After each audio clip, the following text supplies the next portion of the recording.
Yes, people, welcome back to Arsenal with Ash, here to preview our next Premier League game away to Leeds United. Saturday, 3 o'clock kickoff at Elland Road. And this is a big game. This is a big game for the team. I'm telling you, after what's happened last week in the United game, and with the likes of City and Villa on our tails again, this is a big game. The boys obviously done the job against Kairat midweek, but this is the real test. This is the real test to see if we've learned from last week, if the impact of the meetings that followed that game have actually come to fruition. And yeah, it's a game where I need us to put a statement down realistically. But we're gonna come up against a tough team, a team they started the season quite poorly, but then the manager changed the formation. They went at a 3-5-2 formation.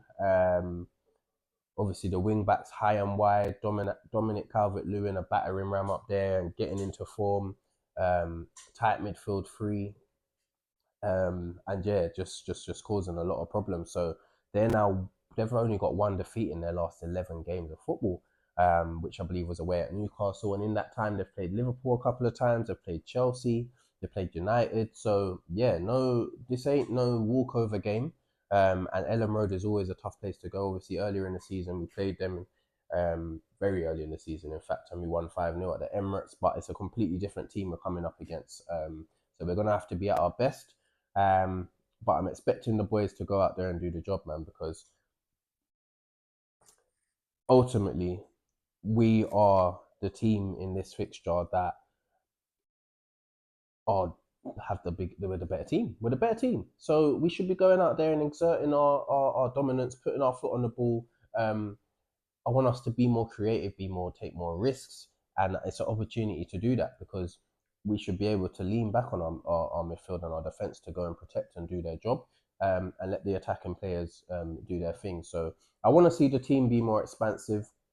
It may make the game a little bit more frantic, but we have the better players. That is my point. We have the players that can hurt them more than they have to hurt us. So if the game does become like that, then yeah, we have to do our thing. But I can see them sitting in and trying to counter in transition with the likes of Aronson or whoever it's going to be, supporting Calvert Lewin, and obviously the wing backs flying at the midfield, trying to join the attack when they can. So they're going to make it difficult for us. There's not going to be a lot of spaces. Probably be similar to the Forest game, if I'm honest with you. But we have to find a way. We have to find a way. And if we can get an early goal, then we go there and I think we win the game comfortably. But it's going to be a tough game. Like I said, Chelsea have been there and lost. Liverpool have been there and drawn. United have been there and drawn. I think Spurs are the only of the big six that have gone there and actually won. But I think there is a slight edge in that it's a 3 o'clock game. It's not televised. I don't see Elland Road being as frantic as it would if it was like a 12:30 kickoff or a 5:30 kickoff where it's on TV and the fans are up for it. But it's still going to be a tough game. But like I said, I just want to see the boys go out there and do their thing. And I remember a time we went to Elland Road early on I think it might have even been, no, it wasn't the first title challenge. That was a 1-0 win. I think Saka scored. But it might have been the season before that. We went there and blitzed them like 4-0 or something like that. So yeah, if we can just go there and just flex your muscles, boys, man. Honestly, just go there and do your thing. And if we can win, we put the pressure on City in the following day, who go to Spurs. Although we don't expect anything from Spurs, their fans are already saying they want to throw the game. They are so pathetic. They are absolutely pathetic. Yeah, they are they're such a fickle, pathetic fan base. To think that you want to go into a game and just throw it, like they actually don't care, and they don't realize they're actually in a relegation fight, because those teams behind them are all kind of picking up form and creeping up on them, and they might be doing well in the Champions League, but in the league they are absolutely reeking. So throwing the game might not even be an option because you're not good enough to even go out there and compete with Man City. Yeah. So yeah, it's just they're so embarrassing. They're so embarrassing. But yeah, we just have to make sure we do our job, get our foot on the ball, play those passes in between the lines quite quickly, play with a speed, None of this slowing down the game and trying to control the atmosphere. No, go out there, get your football, be inventive, play that forward pass, take more risks, give Jokeres an early pass in behind, get it out to the wingers quickly so they can go 1v1 with the whether it's the wide centre backs or the wing backs. Just speed up the game, and they won't be able to live with us. I'll tell you that now. They won't be able to live with us.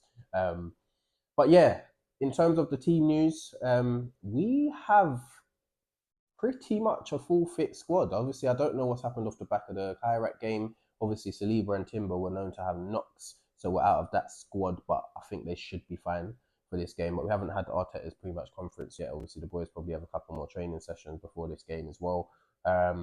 So yeah, it'll be interesting to see who's out there. But like I said, yeah, it's looking like it's only Max Dowman that's out injured at the moment, which is brilliant for us. There's many options. So yeah, let me go with my predicted lineup. So I'm going to go David Raya coming back in goal.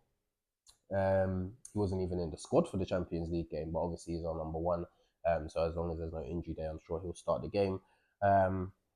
At right back, I would go with a Ben White, I would go with Ben White and give Timber a little bit of a break. He's played so much football. I know he didn't play midweek, and Ben White did. And if he has got a niggle, there's no need to risk him in this game. Ben White's more than capable of doing the job out there. And if we need to bring Timber on, maybe later on to shore up the win if need be, then we can bring him on. But yeah, I'd start with Ben White in there. And then with a view to midweek, obviously against Chelsea, playing Timber in that game. But yeah, Ben White right back. I think he can get forward and link up with the likes of Saka and Odegaard, whoever's on that side, and help cause a lot of problems to Leeds, obviously his former club. Centre back, I'd obviously Saliba and Gabriel. If Saliba's out, then I'd obviously go with Mascara in there. And then at left back, I'd start with Calafiori. If he's fit enough to play 45 minutes, surely he's fit enough now to start that game. If we need to bring him off, Hincapié is there or Lewis Kelly's there. However, I wouldn't be surprised if it's Hincapié that starts, because obviously he started the Man United game, played 45 minutes against Kyrat, so he's probably slightly ahead of Calafiori in terms of fitness. But yeah, I personally would go with Calafiori. Centre midfield, I'm going with Zubimendi, Rice, and Odegaard. That's the midfield three I'd go with. I'd stick with them. Declan Rice, all action midfielder. I need Zubimendi and Odegaard rotations as well. All of them just can be fluid and rotate, and as one of them sits at the base on occasion, some deep runs from midfield. I want to see all of that. So yeah, that's the midfield three I'd go with. And then the front three, I'd go with Saka on the right, I'd go with Jokeres up front, and I'd go with Eze on the left. I've been banging the drum for Eze on the left. Trossard has kind of gone off the boil in recent weeks. Eze played really well against Kyrat. So yeah, I'd put him in there. I think it's time to unleash him now. We're getting to the business end of the season. So that Christmas period, yeah, we took him out the team. He obviously started the season playing a lot of football, took him out the team for quite a few weeks. Now let's unleash him again, man. That's what we need to get our creative spark going. I'm telling you. He probably does start Trossard, and that will annoy me. But yeah, I'm saying Eze needs to start this game. And then we'll have on the bench the likes of Kai Havertz, who can come on, and I want to see him starting in future weeks.